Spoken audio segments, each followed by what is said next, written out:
32 days into the search for Nancy Guthrie, investigators are still poring over thousands of tips.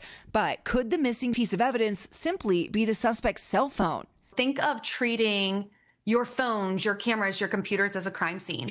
We dig in to uncover the truth. Heather Barnhart is a digital forensics expert who worked on the Bryan Kohberger investigation. She helped build the case against him by tracking his cell phone data on the route between his home and the scene of the murders. She says it's likely the person who took Nancy Guthrie also left a digital footprint. How do you think digital forensics will be able to be used in this Nancy Guthrie case? Think about the digital traces that we leave behind with every single thing we do every day.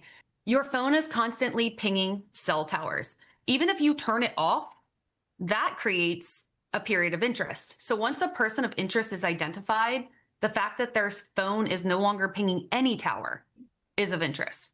Even if you're out on the street in front of my house, chances are good that your phone will ping my Wi-Fi. And some people's routers will actually track devices that were potentially connected. Pima County Sheriff Chris Nanos tells us his team has been looking into cell phone data. Has cell tower data information provided any clues to where the suspect could have been in the neighborhood?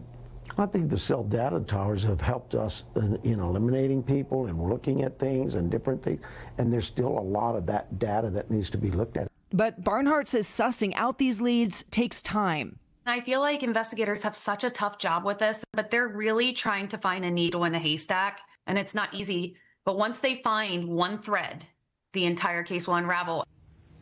And in that interview we did with the sheriff this week, we also asked him about the timing of those surveillance images. Despite what some law enforcement sources have said, he maintains that investigators still cannot say definitively if one of those images was taken at an earlier date prior to the abduction.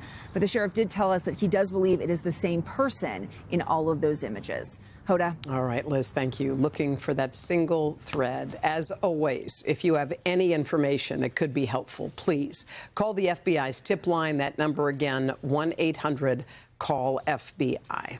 Hey, thanks for watching. And don't forget, you can catch the Today Show every morning on NBC or take Today when you're on the go. Just follow the Today podcast on Apple Podcasts, Spotify, or wherever you listen.